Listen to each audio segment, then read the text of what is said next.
We are now live there. Hi, everyone. Live on LinkedIn. We're live on YouTube. We're live on Twitch. And soon we'll be live on, let's see, preview, waiting for Instagram to go live. And there we're live on Instagram as well. I am back to there we go. Hi, everyone. It's 2:30 p.m. It's a Wednesday afternoon. You're watching me, Donny, here live from Stockholm, Sweden with my Innovation Fika, which, of course, you know, we'll be doing a lot of Swedish, Danish expressions here today. So Innovation Fika means innovation coffee break. Fika in Swedish is kind of coffee break in Swedish.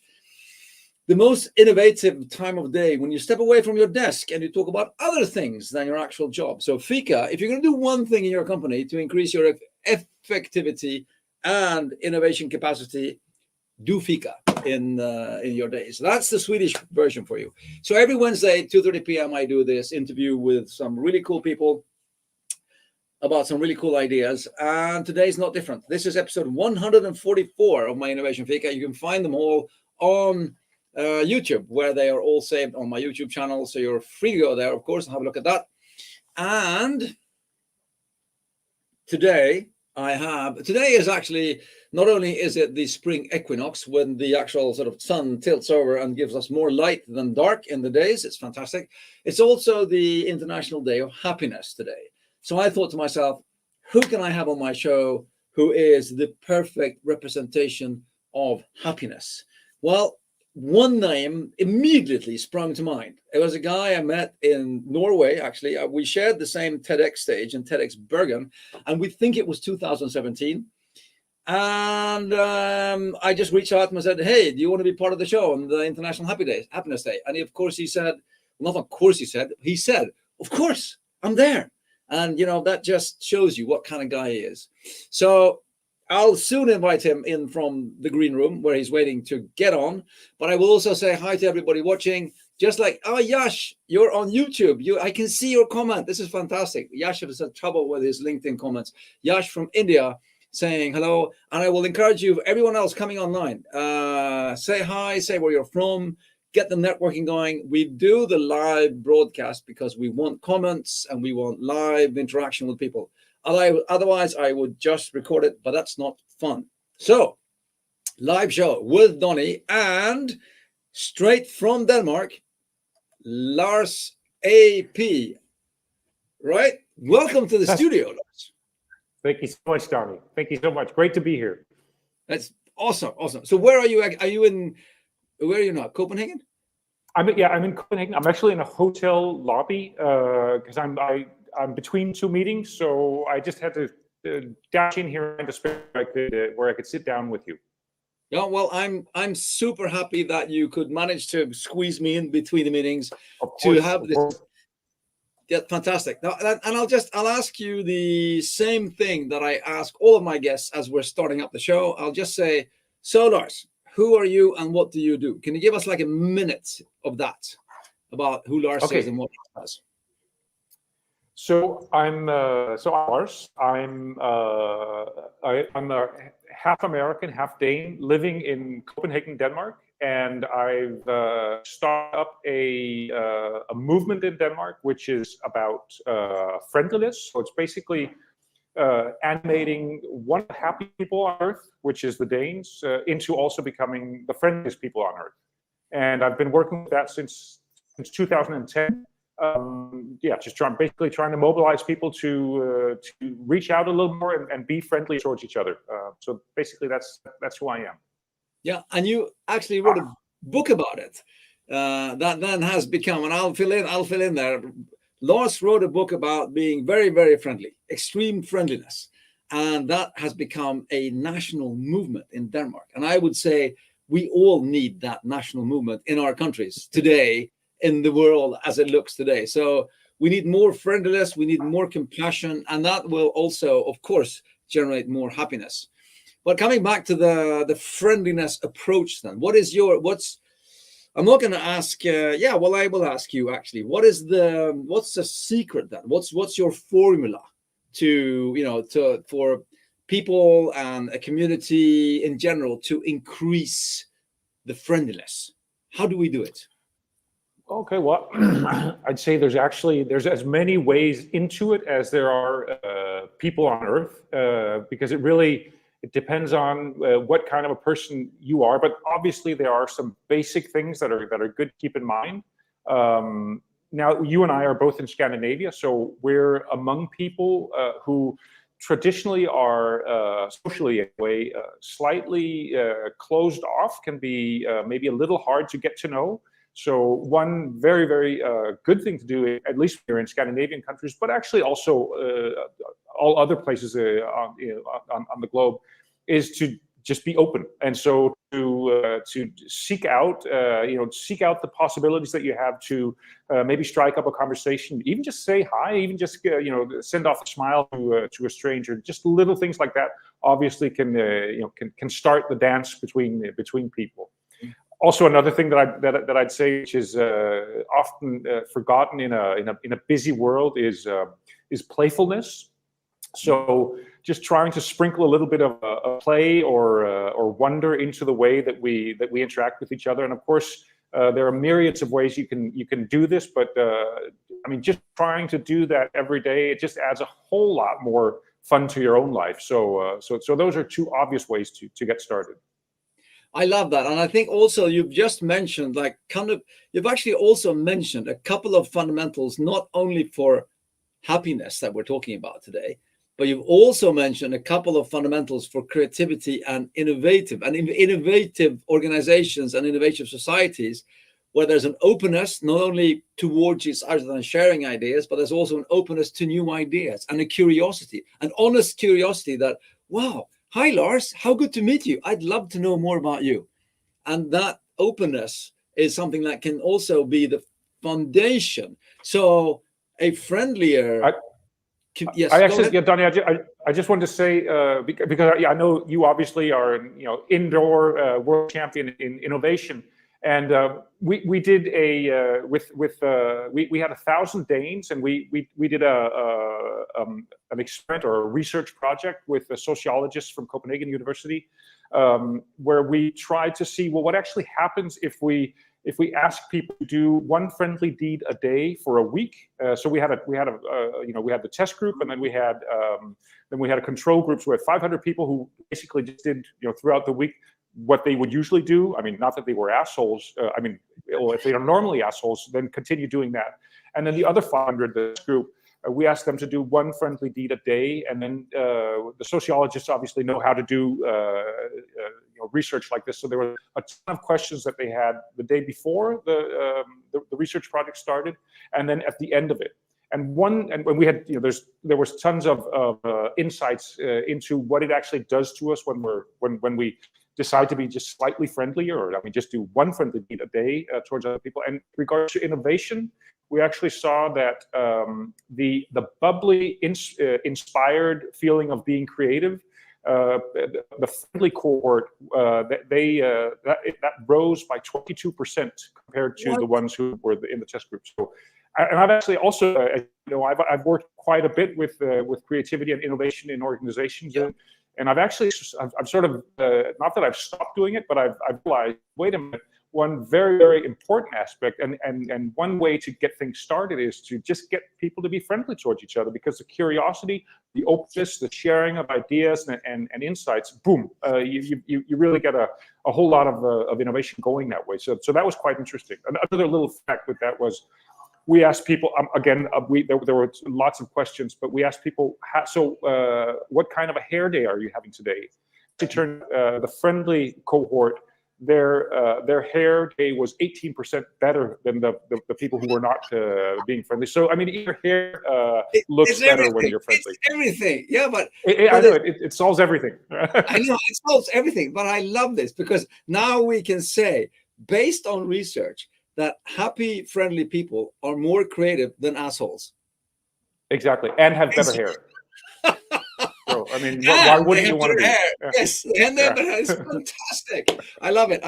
By the way, and the thing is, and this is exactly the report we're having now in this conversation, is exactly the whole sort of fundamental of everything I say when I talk to people in startups and in the companies as well, is the whole idea that Okay, so take your job very seriously, but never yourself. There has to be a dimension of playfulness in what you do, because otherwise, one, if you're not enjoying yourself, if you're not having fun in life, you won't have fun in life, which is stupid in itself.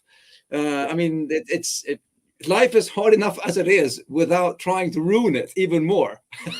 Absolutely. No sense in doing that. And yes, we will become more creative, and we'll be more friendly, and we'll have less speed bumps in our life. It's easier to. I mean, it's easier to just send an email to somebody like yourself and say, "Hey, Lars, do you mind being on my show?" And the chances improve that the person will say, "Hell yeah, I'm running around, I'm super busy, but I have this little thing between meetings that I'll try and squeeze you in." Yeah, sure. So of course. Really, really cool, really cool. So, but have you seen any connections to happiness? I mean, we are in the day of happiness then. I would say tons of them. There's lots of research being done now in the area of awe. So awe moments, which are situations when I'll just go back a little bit. I stumbled into this field myself about 5 years ago because I was reading up on Abraham Maslow's studies and research and I did not know this, but we all know the pyramid of needs, Maslow's pyramid. There's five levels in it, and the top level is I'm blanking on it now, but it's self-actualization.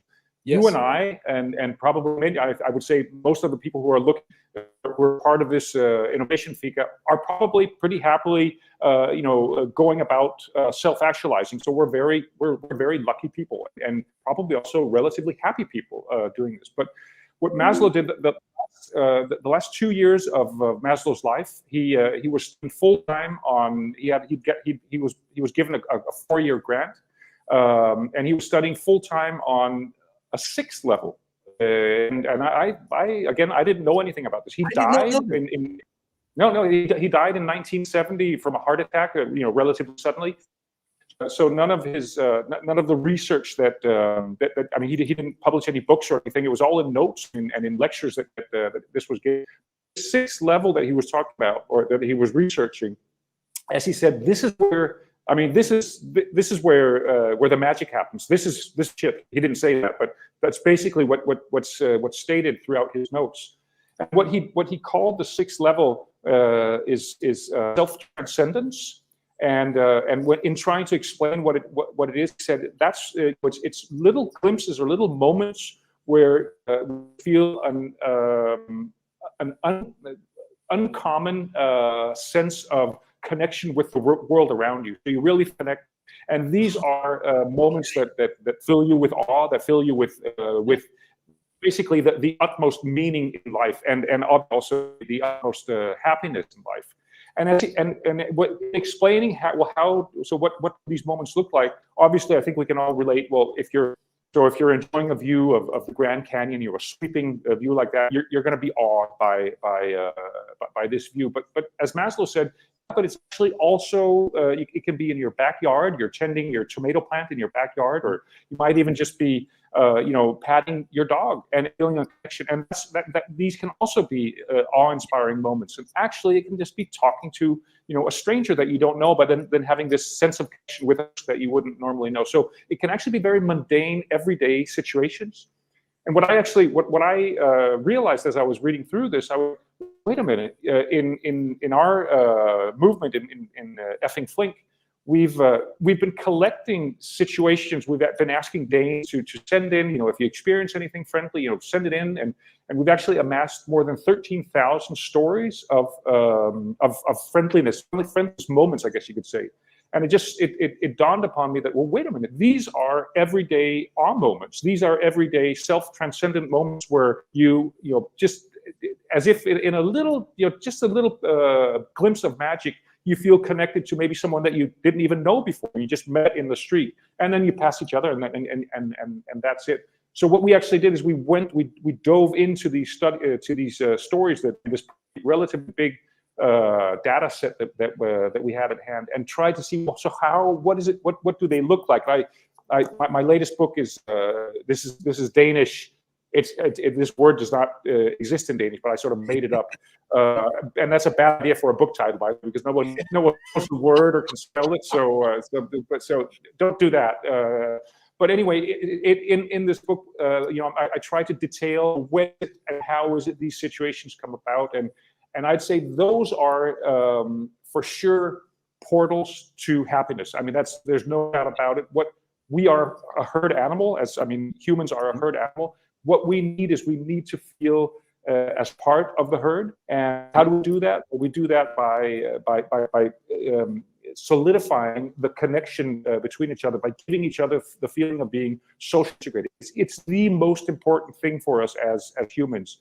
Which is also detailed in other studies where researchers have looked at what is it that is most important for us to stay vibrant, to stay healthy, and to stay alive. And the one factor is the feeling of being socially integrated.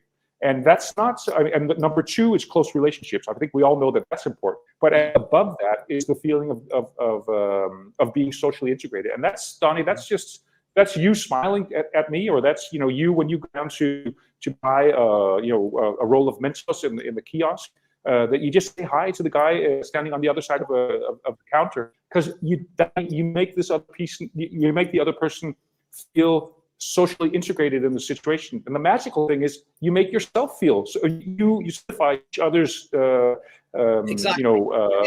reasons to be, and that is the ultimate source of happiness. Of course, there's many others, but that's never knew that.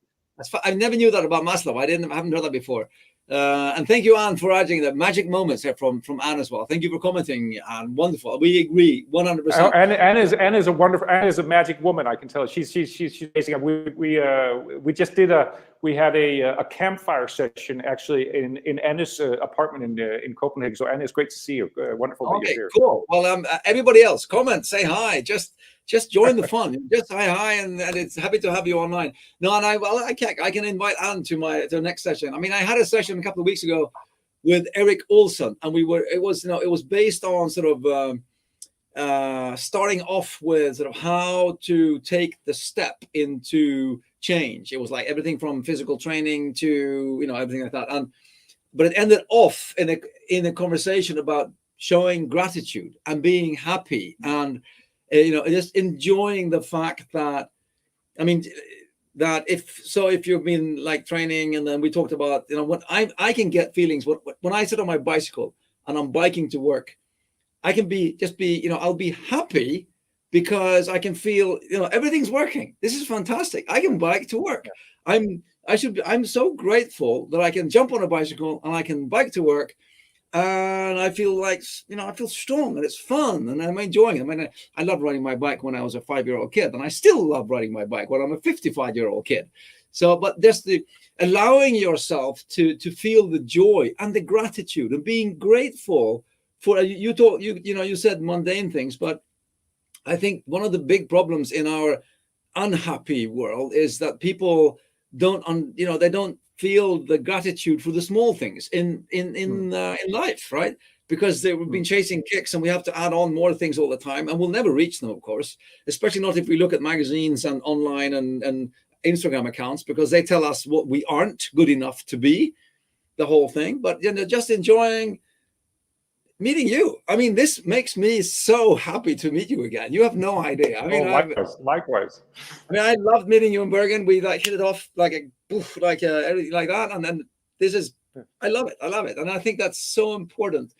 And I think one of the routes to both friendliness and happiness is it's the let go of the prestige and just allow yourself to be curious and admit to people that, I don't know, I'd love to know more about you, and not be blasé and the whole sort of that kind of thing. I think it's really, really important. I wanted to you make me think of something, because in the So in the mundaneness, in the everydayness, I think, as you said, we often forget the wonder that being on a bike, just biking along. There's actually two things I'd like to say. One thing is I heard in some research project when they looked at how developed the society was, or how whatever, I can't remember the full story, but what they actually looked at was how many women bike after dark, after the sun has gone down. Okay. That was a measurement for how well the society, how well in the infrastructure. Because if you could bike, there would actually be something that you could bike on. And you had a bike, which was where there was air in the tires, etc. You're a woman, you can do it after. After dark, or when it's dark, so you're safe. So it was actually a measurement, or a way to, with one aspect, to see, well, how safe, how well are we doing in the society. So that was just one thing, that we shouldn't take these mundane things for granted. I mean, they're amazing that we can do these things. Yeah. The other thing I wanted to say is I heard from Robin Kimmerer's book, Braiding Sweetgrass. So she's an American native, and in it there was just one little story that really struck me, and it was when she was out with her father. I think it was out canoeing, and then they'd have a cup of coffee, which they'd make on the pot. And then before he poured coffee in the cups, he'd just pour a little bit of the coffee on the ground. And of course she was, okay, so that's that's for nature that we're doing it. And there was a little sacred ritual with doing it. And so she asked her father, now why is it you do that? Who is it for? What's it for? And a week passed, and then her father came back and said, well, you know what? I actually once upon a time when we made coffee, we didn't have filters, so the coffee beans, the coffee grounds was actually in the coffee. So we poured just a little bit to get it out of the spout before pouring it in the cup.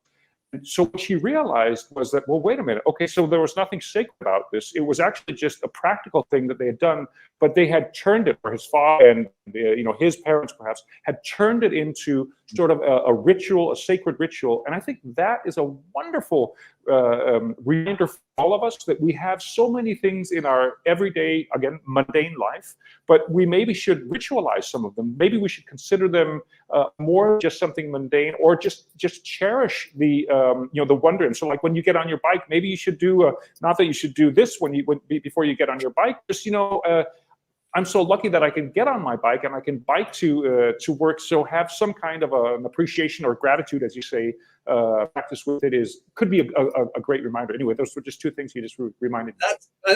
But I love that example as well. I mean, I have a background in martial arts. I mean, way back I did practice like martial arts with the whole discipline and everything, and the white suits and everything. And one thing you always do when you both enter and when you leave the dojo and the training thing is that you turn towards the room and you bow, and you thank the sensei and the room, and then you leave. And still today, when I go training, if I'm in a like a dojo like setting or anything like that, when I leave the room, I always stop and I bow, and I'm thankful for the training session that I was allowed to have. And it's like, for me, it's like a ritualization of, the thank you. Now I can continue with my day. It's like just one of those things. You're making it sacred. I mean, I love that. I'm looking at the timer. I know that you are heading into the next meeting, and this is only a half an hour, 30-minute coffee break chat. This is what this is all about. Short, weekly coffee break chats with fantastically interesting people, just like my really good friend Lars, straight from Copenhagen, between meetings, talking about friendliness. Show me the book again. Show us the book again, the new book. And how will we translate that to English? So it's actually awesome. And it's moments that make you say, oh, and this would be the way of saying, this is a very, that part is actually very, that's normal in Danish, and it's just saying, wow, I guess you could say. Yeah. And then so I just put that on, so it kind of sounds like awesome. But again, no one can spell it. It's not a word. It's a made-up word. So bad idea for marketing. So don't do it. Everyone, make sure to follow Lars on LinkedIn. He writes in Danish, but there's a fantastic translating function on LinkedIn. And he has an incredible Friday newsletter that comes out every Friday. That is amazing. It has tips of the song of the week to listen to and some wonderful stories about friendliness and happiness. I will encourage everyone to bring some of Lars into your life. It will make it so much better. Lars, very kind of you. Thank you for these 26 minutes spending your life with us. And with everybody out there, I will say thank you for this time. And let's see, here we go with I'm trying to be in the healthcare system in Denmark. Problem is you're considered a bit naive and out of tune by the doctors. They don't know how to deal with. I wonder why doctors are, well, let's do another episode, Anne, with you and me and Lars talking about how we can reform you should into a more effing Flink system. Because my father was a doctor. He was actually a doctor for 55 years. He was a doctor for 55 years. And most of the time what he did was he spoke to people. I mean, he actually just sat down. I mean, I could see people that he came to meet, and they would be healthier when they left his office because he'd sat down, he'd listened to them, he'd met them, he'd give them a smile, encouraged them, sometimes breaking bad news as well. But, he spoke to people, and he was a healer in the right sense of the word. And I've saw people leaving his office that 1 hour before had been broken people, and they came out a bit healthier. So there's so much what you talked about, the interconnection between people and seeing each other and actually offering ourselves to each other and being a part of each other's lives is the key to friendliness and happiness. And on this day, the International Day of Happiness, we nailed it, my friend. We nailed it. I love you for it. Thank you so much for being on the show. Thank you, everyone. Thank you, Donnie. Thank you so much for having me. Thank you. There. End stream.